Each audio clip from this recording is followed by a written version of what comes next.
Hello all, आप सब लोगों का स्वागत है सिविल स्टैप हिमाचल पे। तो आज का जो हमारा वीडियो है, इस वीडियो में बेसिकली हम लोग डिस्कस करेंगे कि परसों हमारे प्रीलिम्स एग्जामिनेशन से पहले और उस एग्जामिनेशन के दौरान हम लोगों ने किन किन महत्वपूर्ण चीज़ों के ऊपर ध्यान देना है।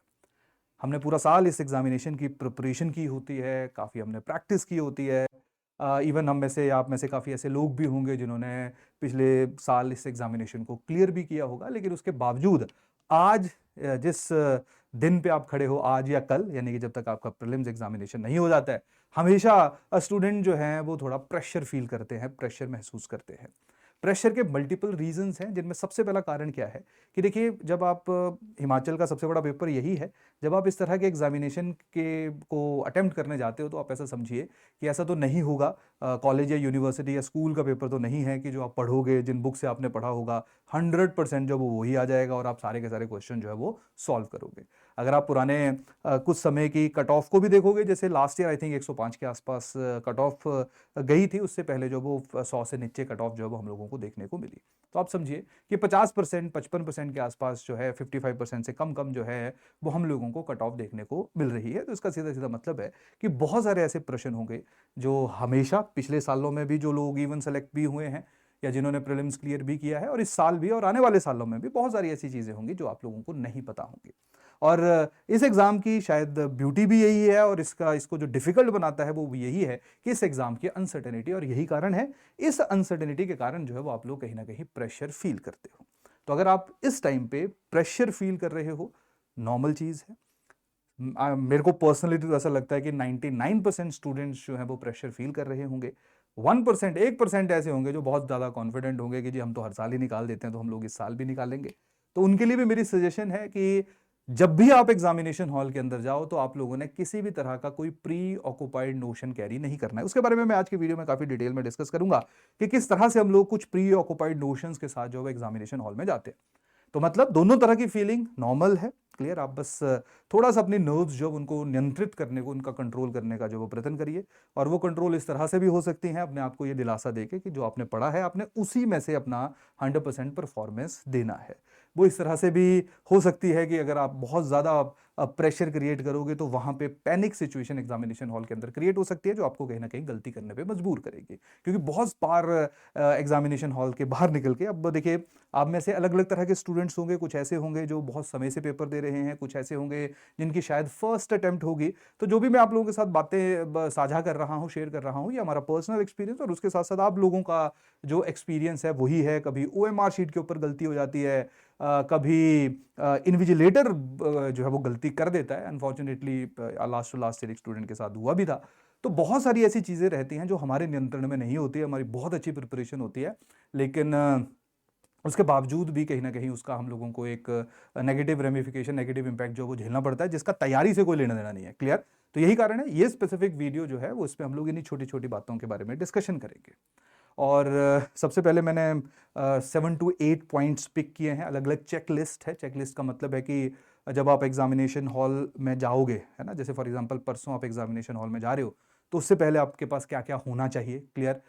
एग्जामिनेशन हॉल में एंट्री आप लोगों ने कब करनी है, जो 2 घंटे का पेपर रहेगा उसको किस तरह से मैनेज करना है, जीएस को कैसे मैनेज करना है, सी सेट को कैसे मैनेज करना है, वो 2-3 ऑप्शंस मैं आप लोगों के साथ डिस्कस करूंगा। जो भी आपको सूट करेगा आप उस तरह से जो है वो अपना जो जैसा आपको सही लगेगा उन 2-3 ऑप्शन में से, वैसे जो आप अपना जो पेपर है उसको अटेम्प्ट कर सकते हो। तो देखिए, सबसे पहले हम लोग बात करेंगे जो आई थिंक बड़ी बेसिक चीज़ है। एंड होपफुली देखिए, बहुत सारे जो लोग हैं वो, है ना, एक एक कॉन्फिडेंस का ये भी होता है कि देख लेंगे, है ना। देख लेंगे का मेरा मतलब है कि जब आपको पता है कल सैटरडे है, परसों संडे है, और हिमाचल की अगर मैं बात करूंगा, पहली बात, हिमाचल में संडे को दुकानें काफ़ी समय तक बंद रहती हैं या खुलती नहीं है, क्लियर। तो मेरे को पता है कि शायद अगर मैं अपने एडमिट कार्ड का प्रिंट आउट नहीं लूंगा, क्लियर, तो मेरे लिए प्रॉब्लम क्रिएट हो सकती है। दूसरी बात यह है कि फोटोग्राफर नहीं होगा, अगर मेरे पास पासपोर्ट साइज फोटो नहीं है, तो आपके पास आज का दिन भी है, कल का दिन भी है, आप अपना पासपोर्ट साइज फोटो जो लगा सकते हो, क्योंकि एडमिट कार्ड के ऊपर आप लोगों को उसको चिपकाना पड़ेगा, क्लियर। तो ये छोटी सी चीज़ें रहती है। कई लोगों को लगता है कि नहीं जी परसों देख लेंगे, फोटो है मेरे पास, मैं परसों प्रिंट करवा लूंगा। या ऐसा भी है कि ठीक है मेरे घर में प्रिंटर पड़ा ही हुआ है तो मैं काम करता हूँ संडे को प्रिंट ले लूंगा मॉर्निंग में पेपर देने से पहले, लेकिन ऐसा भी तो हो सकता है कि संडे को लाइट ही ना हो, है ना। जिस तरह से हिमाचल प्रदेश के अंदर इस स्पेसिफिक समय में बरसातों का मौसम जो है वो शुरू हो चुका है, और कुछ जगहों के ऊपर जो अब हम लोग त्रासदी भी देख रहे हैं, क्लियर। तो जहाँ लाइट का प्रॉब्लम होना, ना बरसातें जब चलती हैं थोड़ी सी भी तेज आंधी चल पड़े तो लाइट चली जाती है, क्लियर। तो उस सिचुएशन से बचने के लिए आप सब लोगों ने कल मैं तो कहूँगा आज ही सारी की सारी चीज़ें जो जो आप लोगों को इस एग्जामिनेशन के लिए रिक्वायर्ड है उसको तैयार कर लीजिए। तो क्या क्या चीज़ें हम लोगों ने ध्यान में रखनी है, तो सबसे पहले डॉक्यूमेंट का चेकलिस्ट है। डॉक्यूमेंट्स में आप सब लोगों ने इस टाइम पे होपफुली एडमिट कार्ड जो वो डाउनलोड कर लिया होगा, नहीं किया है तो कर लीजिए। और एडमिट कार्ड जो वो इस तरह का आप लोगों को दिख रहा होगा। तो एडमिट कार्ड में आप सब लोगों ने जो है वो यहाँ पे अपना पासपोर्ट साइज फोटो लगाना है और उसको जो वो सेल्फ अटेस्ट कर देना है। किसी जमाने में बाहर से अटेस्टेशन की आवश्यकता पड़ती थी, अब नहीं है। सिर्फ आप जो है वो अपना यहाँ पे जो फोटो है वो यहाँ पे लगा दीजिए, जो फोटो आपने यहाँ पे लगाया है उसी तरह का फोटो जो है वो आप लोग यहाँ पे चिपका दीजिए, क्लियर। और इसी एडमिट कार्ड के अंदर आपको प्रॉपर टाइमिंग भी दी हुई है। टाइमिंग देखिए क्या दी हुई है, आपका जो पहला पेपर है वो 10 बजे से लेके 12 बजे तक है, क्लियर, जहां पे जनरल स्टडीज का आपका पेपर रहेगा। दूसरा जो आपका पेपर है वो 2:30 बजे से लेके 4:30 के बीच में है, तो 2.5 घंटे का गैप इस बार आप लोगों को आपके फर्स्ट और सेकंड पेपर के बीच में देखने को मिल रहा है। तो सबसे पहले आप लोग इसको प्रिंट आउट निकालोगे, यहाँ पे जो है वो अपना पासपोर्ट साइज फोटो लगाओगे, और इन्होंने लिखा भी है यहाँ पे which has been scanned and uploaded in the application form. जो यहाँ पे आपका फोटो लगा होगा उसी को ही आप लोग यहाँ पे लगाओगे, क्लियर होगी बात यहाँ पे। या उस तरह का भी लगा सकते हो, ऐसा ना हो कि यहाँ पे कोई और दिख रहा है, यहाँ पे कोई और दिख रहा है, यहाँ पे आपने अपना 20 साल का फोटो लगा दिया और यहाँ पे अपना 30 साल का फोटो लगा दिया, क्लियर। तो मोर और लेस जो है रिजेंबलेंस होनी चाहिए। लेकिन अगर हम लोग डायरेक्टली बात करेंगे तो यहाँ पे एग्जैक्टली जो उन्होंने मेंशन किया है उसको आप लोग यहाँ पे पढ़ सकते हो। तो सबसे पहली बात आ गई, हमारे पास जो वो एडमिट कार्ड होना चाहिए, ठीक है, और इसके बिना तो आपको एंट्री भी नहीं होगी, क्लियर। दूसरी बात आ गया वैलिड आईडी प्रूफ, ये भी आपने अपने साथ लेके जाना है। कुछ भी लेके जा सकते हो, आधार कार्ड लेके जा सकते हो, वोटर कार्ड लेके जा सकते हो, ड्राइविंग लाइसेंस लेके जा सकते हो, कोई भी वैलिड आईडी प्रूफ। इन तीन का एटसेट्रा साथ में लिखा हुआ है वैसे, लेकिन इन तीन में से कोई भी एक डॉक्यूमेंट होपफुली आप सब लोगों के पास होगा। आधार आजकल सबके पास है, तो आप एटलीस्ट एक डॉक्यूमेंट जो है वो अपने साथ इनमें से लेके जाओगे, क्लियर होगी बात यहाँ पे। डन। तो किसी तरह का कल को कोई डिस्प्यूट होता है तो ये डॉक्यूमेंट जो है उसको वेरीफाई करने में मदद करता है। तो सबसे पहले जो है वो आप लोगों के पास ये डॉक्यूमेंट्स होने चाहिए, क्लियर। दूसरा और जो महत्वपूर्ण है वो है स्टेशनरी एंड एसेंशियल्स, क्लियर। कि जब हम लोग एग्जामिनेशन हॉल में जाएंगे तो पेन जो है वो हम लोगों को अभी खरीदने पड़ेंगे, क्लियर। सारी तैयारी जो है उस दिन की पहले ही करनी पड़ेगी, क्लियर। तो जब हम लोग बात करेंगे तो सबसे पहली बात आपके पास बॉल पेन होना चाहिए, क्लियर। मेरी सजेशन तो ये भी रहती है कि आप लोग अपने साथ पेंसिल भी कैरी करिए। पेंसिल का फायदा क्या रहता है कि जब आपने सी सेट वगैरह सॉल्व करना होता है या इवन जीएस के पेपर भी सॉल्व करने होते हैं तो पेंसिल जो है वो कहीं ना कहीं आप लोगों को थोड़ी मदद कर देती है अगर बहुत ज़्यादा एक्सटेंसिव आप लोगों ने चीज़ों को सॉल्व करना है, क्लियर। जैसे उदाहरण मैं आपको देता हूँ कि जब हम लोग हमारे क्वेश्चन पेपर की बात करते हैं तो क्वेश्चन पेपर के अंदर वैसे एंड में रफ पेपर दिया होता है, ठीक है। लेकिन अगर मैं साथ साथ में क्वेश्चन के साथ ही उसको सॉल्व करूंगा तो प्रोबेबिलिटी जो है वो जल्दी उसको सॉल्व करने की इंक्रीज हो जाती है। हालांकि रफ पेपर को भी आप लोग यूज कर सकते हो एंड में, तो वहां पे पेंसिल आप लोगों को थोड़ा काम कर देती है।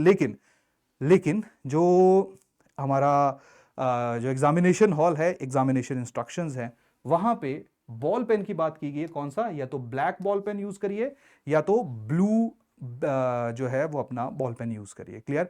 और यहां पे मेरी सजेशन क्या है कि एटलीस्ट मिनिमम बोल रहा हूं मैं आपको, ठीक है, मैक्सिमम अगर दो दो लेके जा सकते हो तो ज्यादा अच्छा है, ठीक है, कि अगर कुछ हो भी गया नहीं तो मिनिमम जो है वो आपके पास एक एक होना चाहिए, या दोनों में से एक कलर के दो पेन होने चाहिए। चाहे दोनों का एक एक कर लीजिए या दोनों के एक के दो कर लीजिए, दूसरे के दो कर लीजिए। देखिए इसका एक बेनिफिट ये भी है कि चलिए आप लोगों को तो शायद आवश्यकता ना पड़ी, लेकिन आप में से कोई ऐसा इंसान भी हो सकता है जिसने इतना ध्यान ना दिया हो, वो एक ही पेन बेचारा लेके आया हो और वो एक पेन जो है वो भी फंक्शनल कंडीशन में ना हो, तो उसकी जो है वो आप लोग वहाँ पे मदद कर सकते हो। लेकिन मदद करने की बात है, वो जो है वो इन्विजिलेटर के ऊपर भी बहुत ज़्यादा डिपेंडेंट होता है, क्लियर।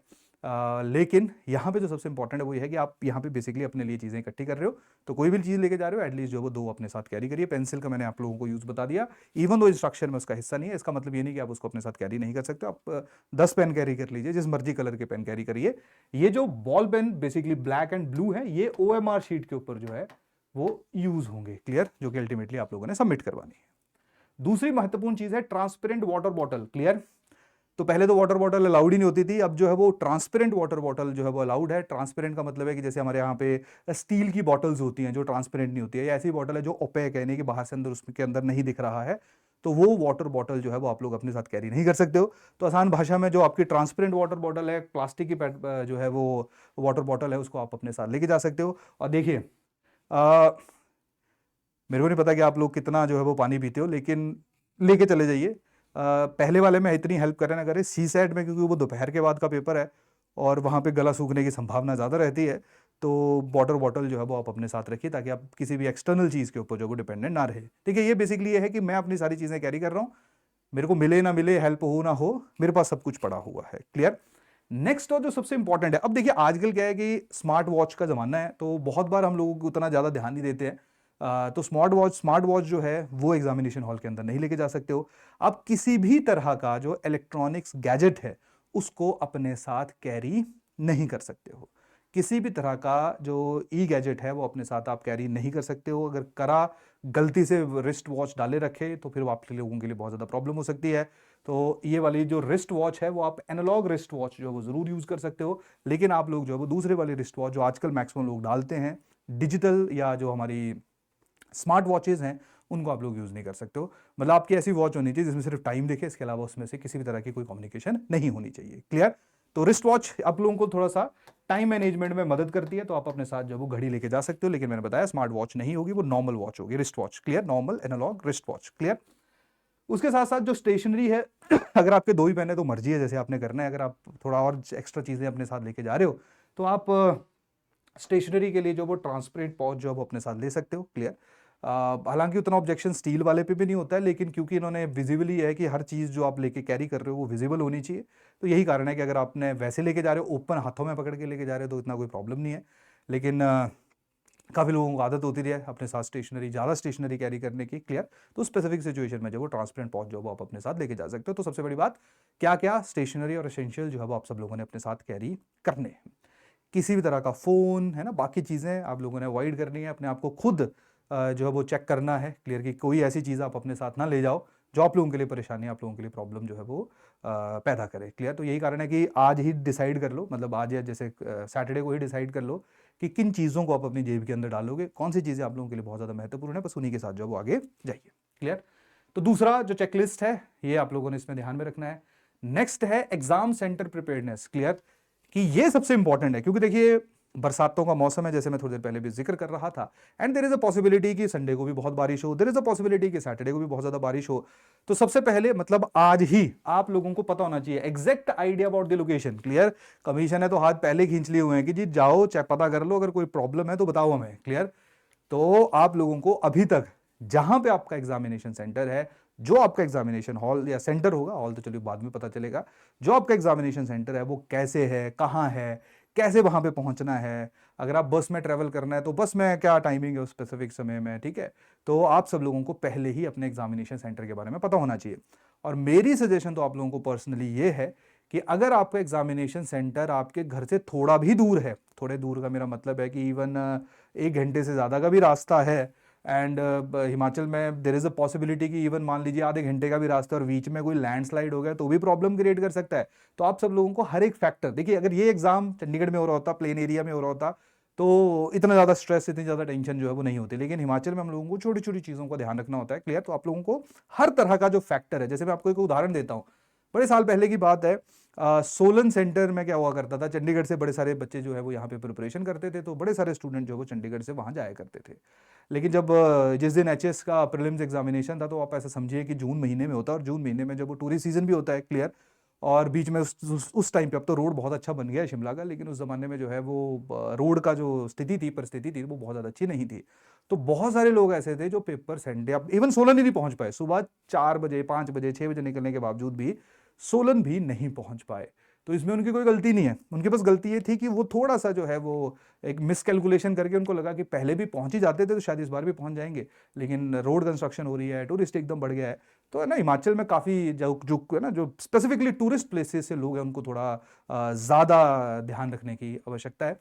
तो मैं तो यही कहूँगा कि सेंटर में अगर वॉकिंग डिस्टेंस के पास अगर आप रह रहे हो, तो वो एक काफ़ी कंफर्टेबल सिचुएशन में आप लोग रहोगे। क्लियर। और शिमला में हो तो शिमला में कहीं पे भी सेंटर हो, चाहे दूर हो थोड़ा सा, लेकिन फिर भी आप पहुंच सकते हो।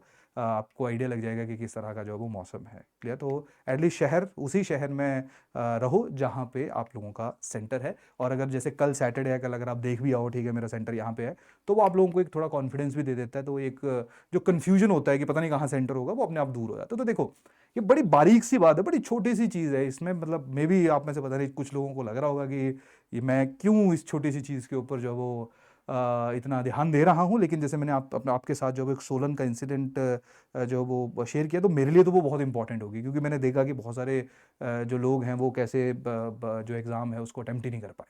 क्लियर होगी बात यहाँ पे? डन? डरा नहीं रहा हूँ, समझा रहा हूँ, तो समझ जाओ। चलिए दूसरी बात, लीव अर्ली। अब देखो, पहली बात है लोकेशन का एग्जैक्ट आइडिया होना चाहिए, जो आपको प्लान करने में मदद करेगा कि आपने कितना समय लगाना है, कहाँ तक जो है रहना, कहाँ है जाना है, सेंटर के नज़दीक या घर से ही ट्रेवल करना है, आपको आइडिया लग जाएगा। मैंने कहा थोड़ा सा भी दूर है तो सेंटर के आसपास चले जाओ, यहाँ पे कुछ कमरा गुमरा ले लो, कोई रिश्तेदार है उसके पास चले जाइए, जैसे भी आपको कन्वीनियंट लगे। क्लियर?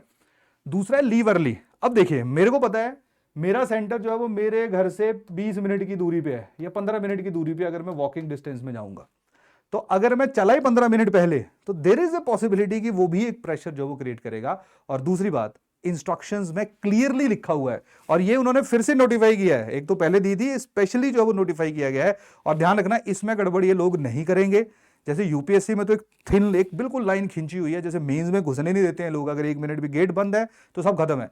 हिमाचल में जो है वो क्लियर इंस्ट्रक्शन इस बार इन्होंने जारी की है। तो आप ध्यान रखिए कि जो भी आपका टाइम है, जैसे फॉर एग्जांपल अगर हम लोगों का जो पेपर है वो 10 बजे है, 10 बजे है, तो आप अंदर एंट्री जो है वो 9:30 तक ही कर सकते हो। 9:30 बजे एंट्री जो है वो सीज कर दी जाएगी। 9:30 के बाद आप एग्जामिनेशन हॉल में प्रवेश नहीं करोगे। क्लियर होगी बात यहाँ पे? डन?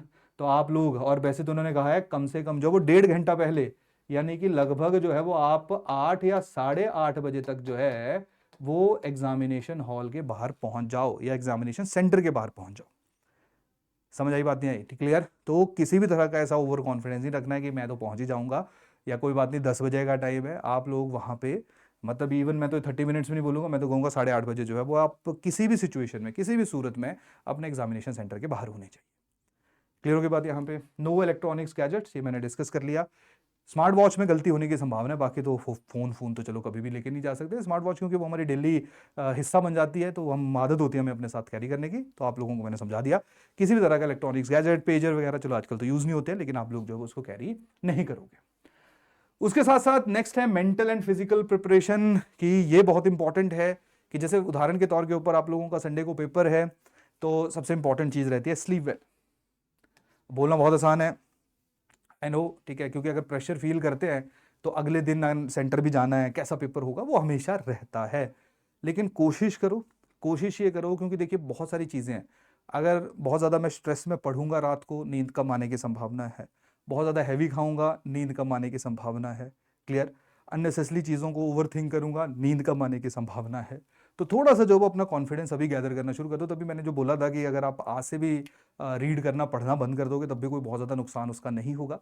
लेकिन फिर भी थोड़ा थोड़ा रहता ही है मन में क्यूरोसिटी, अच्छा वो एक बार देख लेता हूँ, वो एक बार देख लेता हूँ, ठीक है। लेकिन एटलीस्ट कल रात को तो बिल्कुल भी मत देखना, यानी कि जिस दिन आपका एग्जाम होगा उससे पहले आप इवन कल दोपहर के बाद ही अपने माइंड को थोड़ा सा जो है वो डाइवर्ट करना शुरू कर दो। डाइवर्ट करने का मतलब ये नहीं है कि कोई बहुत हैवी एक्टिविटी करो। डाइवर्ट करने का मतलब ये नहीं है कि कोई वेब सीरीज ही लगा के बैठ जाओ। डाइवर्ट करने का मतलब ये नहीं है कि पूरा दिन फोन ही देखते रहो। क्लियर? क्योंकि अन्य देखा, हर सिचुएशन में आपके ऊपर जो वो स्ट्रेस होगा, तो बेटर है कि थोड़ा रिलैक्स रहो, घूमो फिरो, लाइट वॉक करो, घर वालों से बात करो, सिर्फ बात करो, दोस्तों से बात मत करो। दोस्तों से बात करोगे, अगर तैयारी कर रहे होंगे तो फिर तुम्हें कोई ऐसी इन्फॉर्मेशन दे देंगे, तुम फिर जाके अपनी कॉपी खोलोगे और फिर अपने लिए जो एक स्ट्रेसफुल कंडीशन जो है वो तय करोगे, जनरेट करोगे। क्लियर?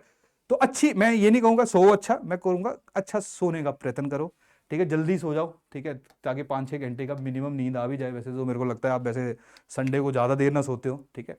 तो इतना भी रिलैक्स नहीं हो जाना है कि अपने संडे की नॉर्मल साइकिल फॉलो करना शुरू कर देना है कि उठी दोपहर को रहे हो। क्लियर?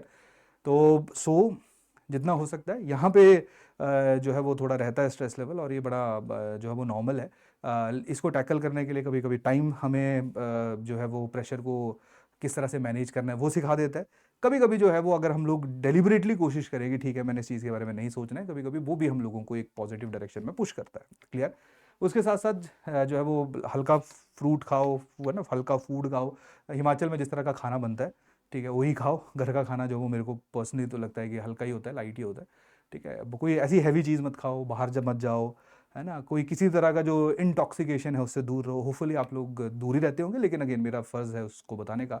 बहुत हैवी चीज़ जो है वो कंज्यूम मत करो। क्लियर। तो अपने आप को रिलेटिवली लाइट रखो। उसके साथ साथ जो है वो अवॉइड स्टडिंग न्यू थिंग। ये मैंने स्टार्टिंग में भी आपको बता दिया है कि स्पेसिफिक समय में आपको कोई भी नई चीज़ जो है वो पढ़ने की आवश्यकता नहीं है। क्लियर।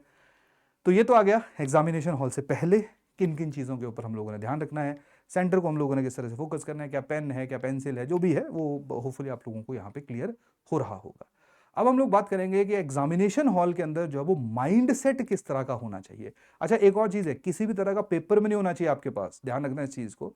कोई भी आप एक्स्ट्रा पेपर अपने साथ कैरी नहीं कर सकते हो। क्लियर। तो अपनी जेब में पॉकेट्स वगैरह प्रॉपरली, है ना, ऐसा नहीं कि जो मैं तो कहूँगा ट्रांसपेरेंट पॉच, वैसे लिखा नहीं हुआ है कि कहीं पे भी इंस्ट्रक्शन के अंदर। क्लियर।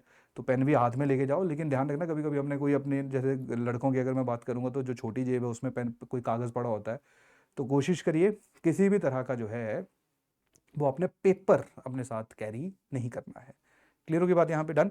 अब आ गया माइंडसेट ड्यूरिंग एग्जाम। ये सबसे इंपॉर्टेंट है, क्योंकि जब आप एग्जामिनेशन हॉल से पहले, तो छोटी छोटी सी चीज़ें होपफुली आप लोगों ने आपको पता भी होंगी और इनको आप फॉलो भी करोगे। एग्जामिनेशन के अंदर जो है वो किस तरह का आपका माइंडसेट होना चाहिए, यानी कि मैं एग्जामिनेशन सेंटर के अंदर बैठ गया, अब मैं किन किन चीजों को फॉलो करूंगा। सबसे पहला और सबसे important, keep an open mind, avoid pre occupied notions. ये बहुत इंपॉर्टेंट है। ये मैंने जब वीडियो की शुरुआत की थी तब भी मैंने इसका जिक्र किया था।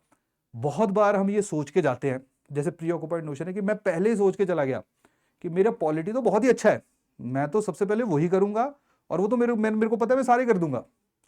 एचपीजी के 20 क्वेश्चन आएंगे, मेरे को तो 20 के 20 में से 18 तो मैं करूंगा ही करूंगा। ठीक है। या पता नहीं पेपर कैसा होगा, मेरे को हिस्ट्री तो आती नहीं है, तो मेरे को लगता है मेरे से हिस्ट्री हो ही नहीं पाएगी, है ना। These are basically preoccupied notions जो हम लोग एग्जामिनेशन हॉल में पहले लेके जाते हैं। आप लोगों ने कोई नोशन जो है वो अपने साथ कैरी नहीं करना है।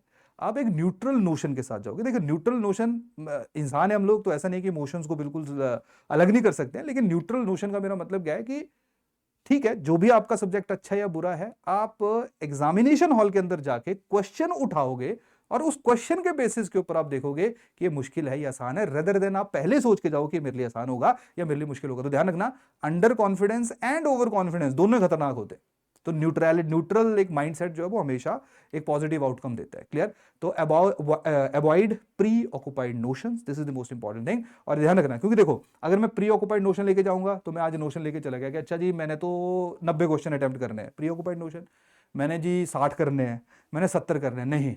Exam will decide, exam decide करेगा कि आप उसको किस तरह से अप्रोच करोगे, कितना क्वेश्चन जो अटेम्प्ट करोगे। हालांकि कुछ मिनिमम नंबर ऑफ क्वेश्चन जो हमें करने पड़ते हैं, क्योंकि 70-80 क्वेश्चन ऐसे हों कि मैं 100% ही श्योर हूँ, बड़ा मुश्किल होता है। कुछ क्वेश्चंस के ऊपर हमें थोड़ी कैलकुलेशन करनी पड़ती है, कैलकुलेटर रिस्क लेना पड़ता है, वो भी मैं बताता हूँ कि किस तरह से जो है वो आप ले सकते हो। लेकिन सबसे पहली बात है, आप एग्जाम में कुछ सोच के नहीं जाओगे। आप ये नहीं सोच के जाओगे कि कितनी कट ऑफ जाएगी, पहले एग्जाम देते हो तो पता चल जाएगा काफी हद तक, लेकिन पहले नहीं सोच के जाओगे कितने क्वेश्चन मैंने अटेम्प्ट करने हैं। पर मैं यहाँ पे एक वो दे देता हूँ कि क्वेश्चन कुछ तो आपको, मतलब सोचो कि मैंने 40 ही अटेम्प्ट करने हैं, क्योंकि मेरे को 40 ही आते तो फिर तो प्रीलिम्स नहीं क्लियर होगा। क्लियर। तो एक मिनिमम नंबर ऑफ क्वेश्चंस तो हमें अटेम्प्ट करने पड़ते हैं, लेकिन वो भी कि हमने 70 करने हैं, 80 करने हैं, 90 करने हैं, वो एग्जाम डिसाइड करता है। जैसे लास्ट टू लास्ट ईयर जो पेपर था, उसमें जो है वो हम लोगों को बहुत ज्यादा अटेम्प्ट नहीं करनी थी, लास्ट वाले में थोड़ी सी अटेम्प्ट ज्यादा करने वालों को थोड़ा सा रिवॉर्डिंग रहा। क्लियर। तो इवन अब एग्जाम जो है वो डिसाइड करता है कि कितने क्वेश्चन हम लोगों ने अटेम्प्ट करने हैं। लेकिन अगर मिनिमम है तो मिनिमम आप ऐसा मानिए कि 70 तक, 65 टू 70 के बीच में जो है वो इतने क्वेश्चन हमें अटेम्प्ट करने पड़ते हैं, क्योंकि जैसे 40-45 क्वेश्चन ऐसे होते हैं जिन पे हम 100% श्योर होते हैं, फिर हमें थोड़ा रिस्क लेना पड़ता है। एलिमिनेशन मेथड के जरिए बहुत सारे क्वेश्चन जो है वो निकलते हैं, तो ये एक डिसेंट सी जो है वो अप्रोच मानी जाती है। अनटिल अनलेस कोई बहुत ही मुश्किल पेपर ना आ जाए कि पता नहीं कहाँ कुछ भी पूछ रहे हैं जो इनका मन कर रहा है। क्लियर। जो नॉर्मल टेक्स्ट में नहीं है, PYQs में नहीं है, तो वो कहीं ना कहीं जो वो जो हमारा पेपर है उसको और ज़्यादा मुश्किल बता देगा, तो वहाँ पे थोड़ा नंबर कम हो सकता है। बट इन जनरल जो एक डिसेंट अटेम्प्ट मानी जाती है वो इतनी मानी जाती है। क्लियर। दूसरा पॉइंट एग्जामिनेशन हॉल के अंदर, carefully read all instructions before you start. जो आपको शीट मिलेगी, सब कुछ लिखा होगा उसके ऊपर, ठीक है जी, क्या है पेपर, कितना है, कैसे अटेम्प्ट करना है, ओएमआर कैसे भरनी है, सब कुछ, सारे एक इंस्ट्रक्शन वहां दी होगी। सारे के सारे इंस्ट्रक्शन जो है वो आपने प्रॉपरली रीड करनी है। Next, contact the invigilator immediately if you face any issue. कोई भी प्रॉब्लम आ रहा है इन्विजिलेटर के साथ बात करो। मान लीजिए जैसे आपका जो आपको उन्होंने क्वेश्चन पेपर दिया उसके ऊपर सीरीज नहीं लिखी हुई है, आपकी ओएमआर फटी हुई है, ठीक है, तो आप इमीडिएटली जो उससे बात करिए, रेदर देन बाद में फिर वो आपके ऊपर चीज़ डाल देगी, आपने बताया नहीं तो मैं आपकी किसी भी तरह की मदद नहीं करूंगा। तो इमीडिएटली जैसे शीट आए चेक करो, ओएमआर ठीक है, कोई गड़बड़ तो नहीं है, क्वेश्चन पेपर ठीक है, कोई गड़बड़ तो नहीं है, फटा तो नहीं हुआ है, सब लिखा हुआ है, ठीक है, बस दैट्स इट। वो सबसे ज़्यादा इंपॉर्टेंट चीज़ है। Don't lose hope over any question, keep moving forward. देखिए बहुत बार ऐसा रहता है कि हम क्वेश्चन को देखते, पहली लाइन पढ़ते ही हमें लगता है ये नहीं आता, हमने पहली लाइन रीड की और हमें लगा यार मेरे को पता ही नहीं है, ठीक है, बहुत बार ऐसा होता है। लेकिन अगर आप उस क्वेश्चन को थोड़ा ढंग से पढ़ो तो कभी कभी ऐसा लगता है कि उस क्वेश्चन देखने में वो मुश्किल लगता है, लेकिन जब सॉल्व करने लगते हैं तो वो निकल जाता है। बहुत बार क्या होता है कि एक क्वेश्चन के अंदर 4 स्टेटमेंट्स दी हैं, मैंने पहली स्टेटमेंट दी, मेरे को पता ही नहीं है क्या है, दूसरी पढ़ी, मेरे को पता ही नहीं है, तो मैं क्या करूंगा, इस क्वेश्चन को क्विट कर दूंगा। हो सकता है जो चौथी स्टेटमेंट है, तीसरी भी मान लेते हैं मेरे को पता नहीं है, हो सकता है फोर्थ स्टेटमेंट के बारे में मैं श्योर हूं, मेरे को चौथी स्टेटमेंट के बारे में पता है, लेकिन मैंने क्या किया, मैंने 2 स्टेटमेंट्स ही पढ़ी और मैंने उन्हीं पे अपना जो क्वेश्चन है उस पर होप लूज कर दी, मैंने कहा ये नहीं आता मेरे को। और ऐसा हो सकता है कि वो पूरे का पूरा जो आंसर है वो इसी स्टेटमेंट के ऊपर निकल जाए। बहुत बार होता है कि एलिमिनेशन मेथड में एक स्टेटमेंट भी पता हो, हालांकि टाइम के साथ साथ थोड़ा कम होना शुरू हो गया, लेकिन फिर भी अभी भी होता है कि एक स्टेटमेंट पे भी अगर आप श्योर हो तो आप उसके ऊपर भी अपना आंसर निकाल सकते हो। क्लियर है क्या बात? तो किसी भी क्वेश्चन, जब तक क्वेश्चन पूरा रीड नहीं किया, तब तक आपने क्विट नहीं करना है। रीड किया, नहीं लगा पता, ठीक है, फिर क्विट कर दो कि जी मेरे से नहीं होता है। या कभी कभी होता है जब साइंस तो मेरे को आती नहीं है, तो मैंने साइंस का क्वेश्चन देखा, मैंने कहा मैं नहीं अटेम्प्ट करूंगा, लेकिन हो सकता है कि साइंस का एक बिल्कुल ही बेसिक क्वेश्चन आ गया जो आपने कहीं ना कहीं तो पढ़ा हो। या मेरे को ज्योग्राफी नहीं आती, मेरे को मैप नहीं आता, तो मैप का क्वेश्चन देखते मेरे से होगा नहीं, लेकिन थोड़ा बहुत हो सकता है कि बेसिक जो मैप आपने रीड किया हो, मे बी वो क्वेश्चन का लेवल जो है वो थोड़ा कम हो और आपने देखते उसके ऊपर अपनी होप लूज की हो। तो ध्यान रखना, किसी भी क्वेश्चन पे देख के होप लूज नहीं करनी है, पढ़ के जरूर कर दो, रीड करो, कर दो, कोई बात नहीं, नहीं समझ आता है, नहीं आ रहा है क्वेश्चन का, क्योंकि ब्लाइंड कैसा, यानी कि जो मैं कह भी रहा था कि 65 75 70 क्वेश्चन करने, तो वो भी वही क्वेश्चन होंगे जहां पे आपको थोड़ा थोड़ा आइडिया होगा। बिल्कुल ब्लाइंड गैस तो फायदा नहीं है कोई, कि ABCD करोगे तो फिर मतलब मैं तो फिर भगवान ऊपर वाला जो है उसकी करो प्रे कि वो आपका तुक्का ठीक कर दे। एग्जामिनेशन तो वैसे क्लियर, प्रीलिम्स भी ऐसे नहीं होता है। ठीक होगी बात यहाँ पे? डन।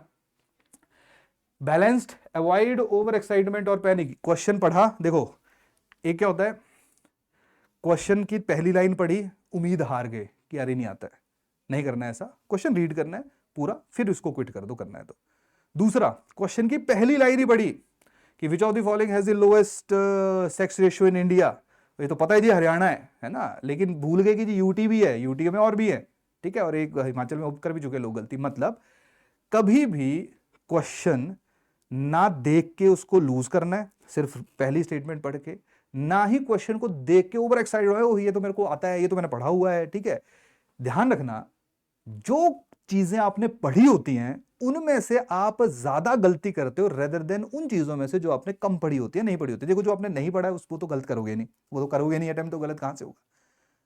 लेकिन जो आपने पढ़ी है और आप जल्दबाजी में, क्योंकि आप इतने श्योर हो जाते हो एकदम कि आप फटाफट जाके टिक करके OMR भर देते हो, और फिर कभी कभी दोस्त के साथ डिस्कशन करते करते पता चलता है कि अच्छा ये था, मैंने गलती कर दी, कभी आंसर की के दौरान पता लगता है, बाद में फिर सर पकड़ते हो कि ओहो ये तो मैंने गड़बड़ कर दिया।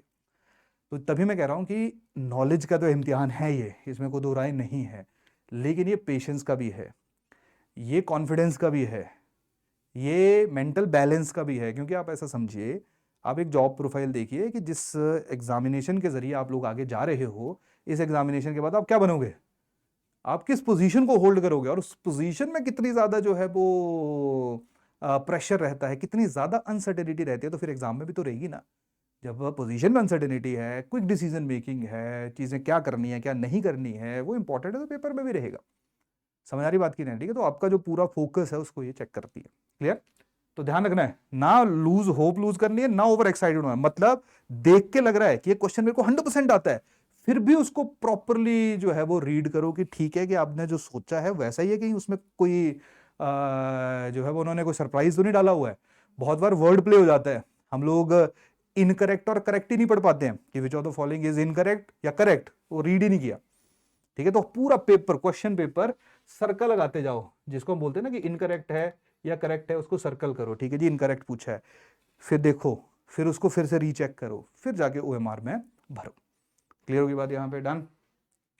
Manage your time wisely while attempting questions को जब अटेम्प्ट करोगे, देखिए जीएस में तो इतना तंग नहीं होते हो नॉर्मली, अगर जीएस का पेपर बहुत ज़्यादा लेंथी ना हो। जो अभी तक ऐसा है कि फिर भी 2 घंटे में जितने क्वेश्चंस आपको आते हैं आप मैनेज कर लेते हो, क्योंकि हिमाचल अभी तक बहुत ज़्यादा ऐसा सवाल नहीं पूछ रहा है जो बहुत ज़्यादा एनालिटिकल है। प्रीलिम्स में ये बिल्कुल फैक्ट्स पूछता है, तो आते हैं नहीं आते हैं वो आप लोग उसको ईजिली अटेम्प्ट कर लेते हो। ये जो सजेशन है ये बेसिकली मेरी सी सेट के लिए है, क्योंकि सी सेट में बहुत बार गड़बड़ होने की संभावना होती है। स्पेसिफिकली जो रीजनिंग के क्वेश्चंस होते हैं, या फिर ये जो हमारे जो पाई चार्ट्स हैं ना, या इनके ऊपर जब सवाल पूछे जाते हैं, जिसको डीआई हम लोग कहते हैं, डाटा इंटरप्रिटेशन। क्योंकि वो क्या होता है, वो एक थोड़े से हमारे लिए इसलिए अच्छे होते हैं कि क्वेश्चन के नीचे 2 ऑप्शन है, 3 है, 4 हैं, 5 हैं, तो हमें लगता है अच्छा इसको मैंने सॉल्व कर लिया तो मेरे 5 क्वेश्चन हो जाएंगे, ठीक है, 10 नंबर बन जाएंगे।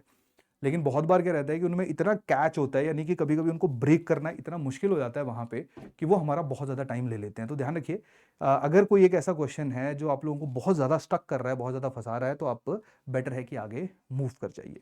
जैसे जीएस में इतनी प्रॉब्लम नहीं आएगी, जैसे जब आप लोग जनरल स्टडीज के पेपर को सॉल्व करोगे, अलग अलग तरीके हैं सॉल्व करने के। पहला तरीका है कि क्वेश्चन नंबर 1 से शुरू कर दो, ये ज़्यादा बेटर रहता है। क्वेश्चन नंबर 1 100% श्योर हो, कर दिया। दूसरे में डाउटफुल हो, लगा दिया, वहां पे अपना स्टार लगा दिया, ठीक है, ये लगा दिया क्वेश्चन। तीसरा आता ही नहीं है, क्रॉस कर दिया। चौथा आ गया, फिर क्वेश्चन लगा दिया। पांचवा आ गया, आता है। छठा आता है। तो इस तरह से क्या होगा कि आप फर्स्ट गो में वो क्वेश्चंस करते हैं, नॉर्मल प्रोसेस है, फर्स्ट गो में हम लोग उन क्वेश्चंस को करते हैं जिस पे हम लोग 100% श्योर होते हैं। फिर दूसरी गो में हम लोग उन क्वेश्चंस को करेंगे जिन पे हम लोग डाउटफुल होते हैं। अब ध्यान रखना, जो डाउटफुल क्वेश्चंस रहते हैं उसमें भी ऐसा नहीं है कि सारे करने हैं। जो डाउटफुल क्वेश्चन होते हैं उनको हम 2-3 बार रीड करते हैं, फिर हमें लगता है कि अच्छा ये सही हो सकता है, एलिमिनेशन के जरिए निकल रहा है, या मेरे को लग रहा है कि अच्छा ये सही है या ये गलत है, फिर वो हम सेकंड गो में करते हैं। थर्ड गो में सजेशन नहीं दूंगा। नॉर्मली थर्ड गो हम लोग उन क्वेश्चंस को डालते हैं जहां पे लेस देन 50% प्रोबेबिलिटी, यानी कि 4 स्टेटमेंट्स हैं, वहां पे आपको जो है वो एक ही स्टेटमेंट पता है, बाकी स्टेटमेंट्स नहीं पता है। जहां पे आपको 4 में से 2-3 स्टेटमेंट्स पता है, वो तो आप लोगों ने करने वहां पे थोड़ा सा रिस्क इन्वॉल्व हो जाता है, लेकिन परसेंटेज ऑफ रिस्क जो है वो अपने आप मिनिमाइज हो जाती है। क्लियर? तो देखो, बहुत रेयर होता है कि फर्स्ट गो में, यानी कि पहले हम उन क्वेश्चंस को करें जिन पे हम लोग 100% श्योर हैं, वहां पे नॉर्मली 40 to 45 रहते हैं। इवन ध्यान रखना, अगर 30 to 40 के बीच में भी होगा तब भी कोई बहुत ज्यादा स्ट्रेस लेने की आवश्यकता नहीं है। फिर हम लोग करते हैं उन क्वेश्चंस को जिन पे हम लोग 50% या 50% से ज्यादा, 2 या 2 से ज्यादा स्टेटमेंट्स के ऊपर श्योर होते हैं। क्लियर? फिर हम लोग उनको करते हैं। डन? तो मान लीजिए वो 15 से 20 के बीच में हो जाती है। फिर हम लोग करते हैं जो लेस देन वो हैं, मतलब लेस देन 50% जिनके ऊपर मैं श्योर हूँ। क्लियर? वो देर इज अ जो पॉसिबिलिटी है कि वो मान लीजिए 5 से 10 के बीच में हो सकते हैं। ठीक है? तो इस तरह से जो वो हमारी नॉर्मल जो रेंज है वो बन जाती है कि हम लोग जो है वो 60 से लेके 75 के बीच में नॉर्मल एवरेज है। आप इंक्रीज भी कर सकते हो, जैसे मैंने कहा कि एग्जाम जो है वो डिसाइड करेगा, लेकिन नॉर्मली जो डिसेंट अप्रोच मानी जाती है वो 65 to 70 के बीच में। बट अगेन ये पेपर के ऊपर काफ़ी हद तक जो है वो डिपेंडेंट है। तो जीएस वाली अप्रोच तो इजी रहती है। अच्छा, एक और चीज़ ध्यान रखना, जो मैंने लास्ट रखा है, फिल योर ओएमआर शीट। बहुत लोग गड़बड़ करते हैं, नाम गलत भर देते हैं, सॉरी अपना रोल नंबर गलत भर देते हैं, अपना सीरीज गलत भर देते हैं। ध्यान, और चलो वो तो ठीक है, वैसे ध्यान रखना यहाँ पे इंस्ट्रक्शन केयरफुल बिल्कुल स्ट्रिक्टली दी हुई है कि कोई फ्लूइड वगैरह जो यूज़ नहीं होगा। तो जब आप भरोगे पहले ही ध्यान से भरना है, इंस्ट्रक्शन देख लेनी है, वो नीचे दी होती है, ओएमआर के ऊपर ही बताया होता है कि किस तरह से जो आपने उसको लेफ्ट से राइट किस तरह से जो आपने उसको फिल करना है। प्रॉपरली जब इंस्ट्रक्शन दी हुई है तो उसको पढ़ो और उसको जो है वो फिल करो। क्लियर होगी बात? यहाँ पे वहाँ पे गलती मत करिए। यहाँ पे गलती नॉर्मली वो लोग ज़्यादा करते हैं जो पहली बार पेपर दे रहे होते हैं, जिन्होंने दिया होता है उनको इसके बारे में आइडिया होता है। क्लियर? तो फ्लूइड यूज़ नहीं होगा एज पर द इंस्ट्रक्शंस। यहाँ पे क्लियर हो गया सब लोगों को? अच्छा, एक और चीज़ ध्यान रखिए, जब आप लोग, मैं सी सेट पे आता हूँ 2 मिनट में, जब आप लोग अपना ओएमआर शीट भर रहे होंगे, डन, तो आपके पास 2 ऑप्शन होते हैं। पहला ऑप्शन जो है वो ये रहता है कि आप पहले अपने जिन क्वेश्चंस पे आप 100% श्योर हो, आप उन क्वेश्चंस को कर लो, फिर अपनी ओएमआर भरना शुरू कर दो। ठीक है कि जी, पहला कर लिया, तीसरा कर लिया, 5वां कर लिया। ठीक है, एक तो ये ऑप्शन होता है। मेरे को थोड़ा सा ऑप्शन इसलिए प्रॉब्लमेटिक लगता है क्योंकि मेरे को ऐसा लगता है कि गलती से, क्योंकि आपने इन क्वेश्चंस को एक साथ नहीं किया है, मतलब ऐसा नहीं है कि 1 to 50 क्वेश्चन जो है वो आपने अटेम्प्ट किया है, कोई आपका पहला है, कोई 5वां है, कोई 8वां है, कोई 15वां है, कोई 16वां है, कोई 18वां है। तो वहां पे ओएमआर में मार्क करते हुए एक आधा नंबर ऊपर नीचे गड़बड़ हुई तो आप ऐसा समझिए आपकी शीट गई, मतलब आपका क्वेश्चन गया वो, जिसपे आप 100% श्योर हो। तो इसका जो बेस्ट तरीका रहता है, जो बेस्ट तरीका रहता है वो यही रहता है कि जैसे आपने पहला क्वेश्चन किया, आप इस पे 100% श्योर हो, ओएमआर पे मार्क कर दो जो भी आपने मार्क करना है। तीसरा किया, ओएमआर पे मार्क कर दो जो भी आपने करना है। तो इससे क्या होगा, इससे गलती होने की संभावना कम हो जाएगी। दूसरी तरह के स्टूडेंट्स ऐसे होते हैं जो कहते हैं कि ठीक है, लास्ट के 10 मिनट में मेरे पास घड़ी पड़ी है, मैं 10 मिनट में देख लूंगा, 10 मिनट में भर दूंगा सारे के सारी ओएमआर शीट। वो भी प्रेशर क्रिएट करता है, क्लियर। तो उसको भी मैं अवॉइड करने को बोलूंगा आप लोगों को, डन। लेकिन जो अगर कोई बहुत ही ज़्यादा कॉन्फिडेंट है, जिसने मॉक्स दिए हैं और इसने इस स्पेसिफिक प्रोसेस को अपनाया हुआ है और उसमें वो कॉन्फिडेंट है, तो कर सकता है। लेकिन मेरी सजेशन ये है, क्योंकि हमें हर चीज़ को मिनिमाइज करना होता है। बहुत बार इन्विजिलेटर बोलता है जी 2 मिनट ही बच गए, 5 मिनट बच गए, हमने ओएमआर नहीं भरी है, फिर ओएमआर भरोगे, गलती होने की संभावना रहती है, ठीक है। तो बेटर है कि जैसे क्वेश्चन अटेम्प्ट करो, ओएमआर साथ में रहती है, क्वेश्चन अटेम्प्ट करो, ओएमआर पे पूरा फोकस करो कि पहला क्वेश्चन है, इसका मैंने आंसर किया, 5वां इसका मैंने ये आंसर किया, ताकि आप गलती मिनिमाइज कर सको। क्योंकि जो पहला 1.5 घंटा होगा उसमें आपकी नर्व्स काफ़ी हद तक कंट्रोल में होगी। जो लास्ट के 30 मिनट्स होंगे वहाँ पे नर्व्स थोड़ी सी हिलेंगी, तो वहाँ जैसे प्रेशर क्रिएट होता है वहाँ पे गलती होने की संभावना अपने आप इंक्रीज हो जाती है। समझ आई बात। तो यही है कि साथ साथ करते रहोगे तो थोड़ा रिलैक्स्ड रहोगे, तो जो करोगे उसको वहां पे टिक करते रहो। क्लियर हुई बात। Stay calm and confident. चलो ये तो बोलना ही पड़ेगा, ये करना भी है आपने।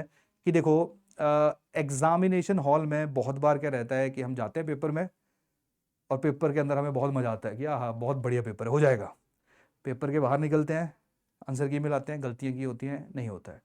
उल्टा होता है, पेपर में बहुत स्ट्रेस जाता है कि यार ये तो बड़ा मुश्किल पेपर आ गया, क्लियर। पेपर एग्जामिनेशन हॉल के बाहर निकलते हैं, अच्छी परफॉर्मेंस दे देते हैं। तो एग्जामिनेशन हॉल के अंदर बैठ के बहुत मुश्किल है पेपर को जज करना। कभी देखने में आसान लगता है कि वो क्वेश्चन आगे जो पढ़े हुए हैं, लेकिन उनमें भी कैच है। क्योंकि जब हम एग्जामिनेशन हॉल में क्वेश्चन अटेम्प्ट करते हैं, वो तो बहुत बार हम जिन जिन टॉपिक्स को हमने रीड किया है उनके ऊपर क्वेश्चन आ जाता है, तो वो हमें कॉन्फिडेंस दे देता है। लेकिन ऐसा भी तो हो सकता है कि जिस टॉपिक को हमने पढ़ा है उसमें और गहराई में उसी में उन्होंने कंफ्यूजन क्रिएट किया हो, जो हमें बाहर आके पता चले। तो यही कारण है कि बाहर जो होगा वो बात की बात है। आपने एग्जामिनेशन हॉल के अंदर जैसा करोगे वो हर क्वेश्चन जो है वो आपने कॉन्फिडेंटली करना है, और हर क्वेश्चन जो है वो कामली करना है।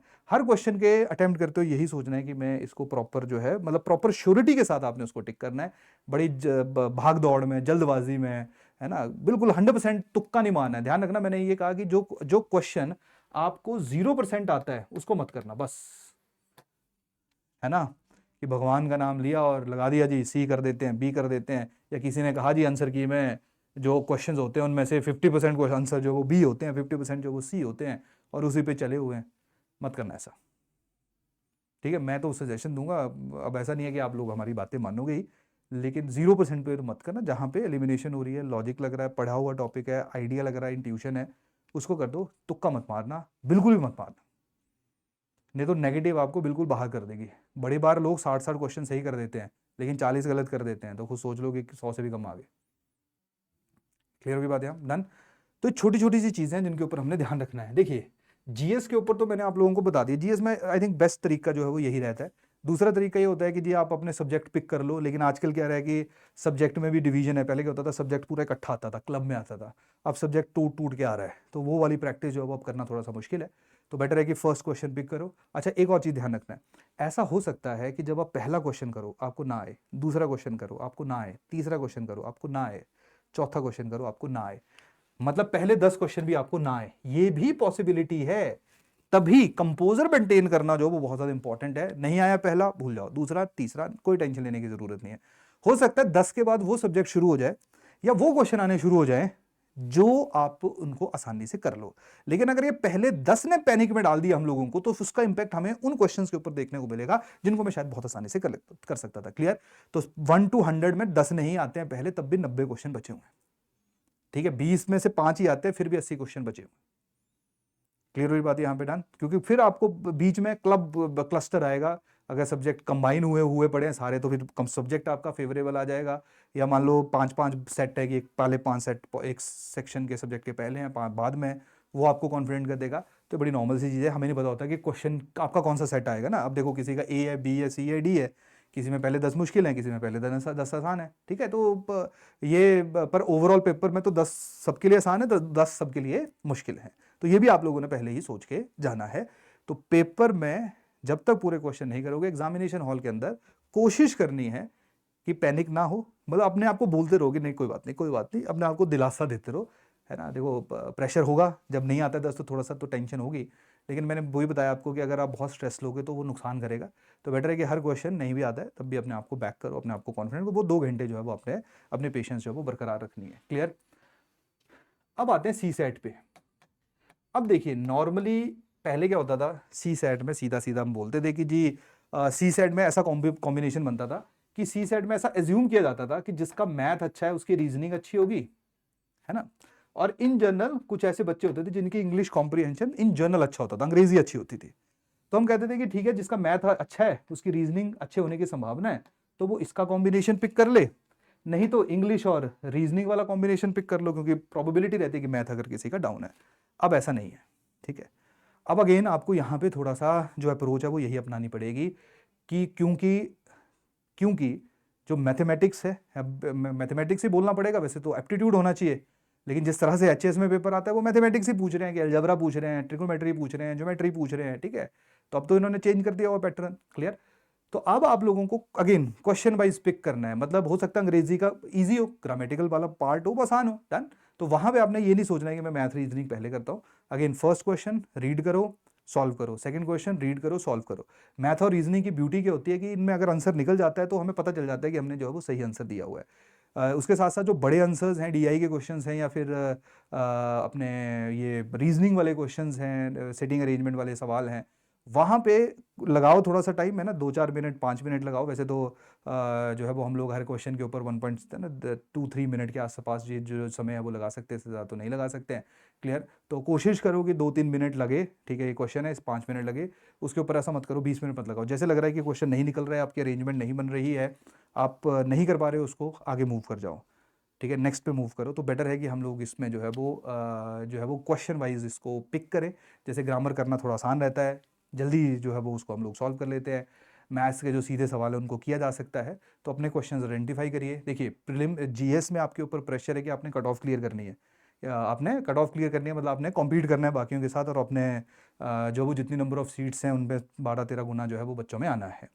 सी सेट में बस ये है कि आपने मिनिमम कट ऑफ जो वो क्लियर करनी है, 66.66 मार्क्स से ज़्यादा जो है वो आपने स्कोर करना है। तो वहाँ पे अगर आप 50 क्वेश्चन भी करोगे, है ना, 100 में से, वहाँ पे देखो मैंने कहा जीएस में आप 60 65 70 तक करने की थोड़ी आवश्यकता पड़ती है, लेकिन अगर आप यहाँ पे 50 भी करोगे, 50 में एक्यूरेसी के साथ करोगे, धीरे धीरे करोगे, मतलब 50% ऑफ पेपर भी सॉल्व करोगे विद एक्यूरेसी, तो मान लो 5 क्वेश्चन भी गलत हो गए, तब भी आपकी जो है एग्जाम को क्लियर करने की प्रोबेबिलिटी जो है वो 6-7 भी गलत हो गए, एग्जाम को क्लियर करने की जो प्रोबेबिलिटी है वो आपकी क्या हो जाएगी, बढ़ जाएगी, ठीक है। जैसे मान लो कि 50 की है तो 40 में 80 आ गया, 10 में 20 6 तब भी हो जाएगा, है ना। तो 50 क्वेश्चन तक 50-55 क्वेश्चन करने की कोशिश करिए, मिनिमम 50 कर लीजिए, ठीक है। बहुत बार अगर हम 40 ही करते हैं, ठीक है, और फिर उन 40 में भी जो वो 4-5 क्वेश्चन गलत हो जाते हैं, फिर जो है वो हमारे लिए प्रॉब्लम हो जाती है ना। तो कोशिश करिए थोड़ा सा इसमें भी 50% करने की कोशिश करिए। तो मतलब यहाँ पे आपको इन जनरल हर क्वेश्चन के ऊपर आप टाइम थोड़ा सा ज़्यादा भी लगा सकते हो, क्योंकि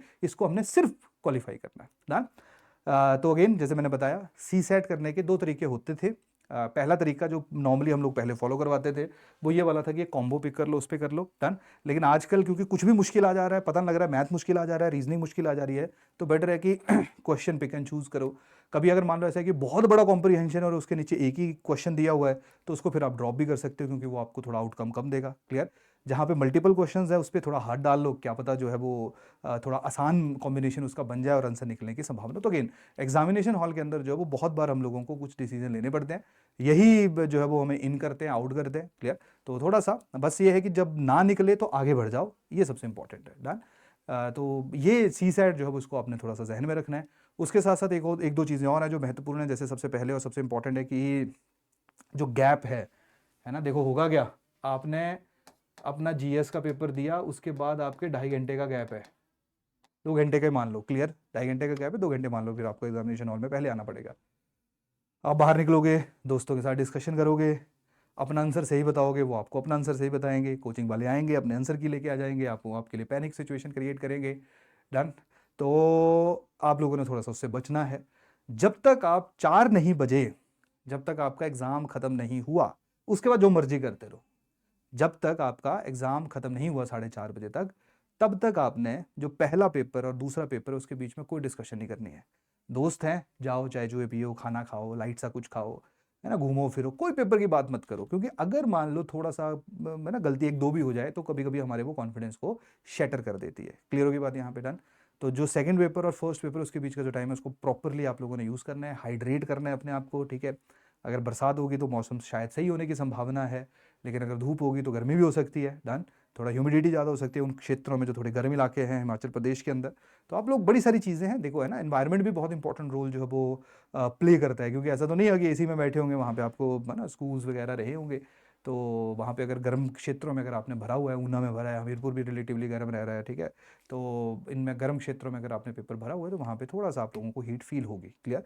तो बड़ी सारी चीज़ें जो है इस एग्ज़ामिनेशन के अंदर इंपॉर्टेंट रोल प्ले करती है, लेकिन मैं ये मानता हूँ कि ठीक है, इससे पहले जो मैंने फर्स्ट चेकलिस्ट आप लोगों के साथ डिस्कस की कि पहले क्या करना है, तो वो तो ठीक है, वो होपफुली बड़ी बेसिक सी चीज़ें थी, वो आप करोगे भी। लेकिन ये जो पूरा माइंडसेट है, this is the most important thing, and ये जो एग्ज़ाम है, ये नॉलेज का एक हद तक है। एक हद तक ये नॉलेज का है, नो डाउट, लेकिन एक हद के बाहर ये टेम्परामेंट का है। क्लियर? चलिए, और बेस्ट ऑफ लक, ठीक है? होपफुली आप सब लोग, जैसे मैंने पहले कहा, अब मैं ये नहीं कहूँगा कि सारे एग्ज़ाम क्लियर करें, क्योंकि वो प्रैक्टिकली इम्पॉसिबल है और वो कहना भी समझदारी नहीं है। मैं ये कहूँगा आप सब लोगों को बेस्ट ऑफ लक। मैं ये दुआ करूँगा कि जितनी आपने अच्छी प्रिपरेशन की हुई है, उसी तरह से उतना, मतलब जितना आपको आता है, आप 100% अपने एग्ज़ाम के अंदर जो है वो परफॉर्म करो। क्लियर?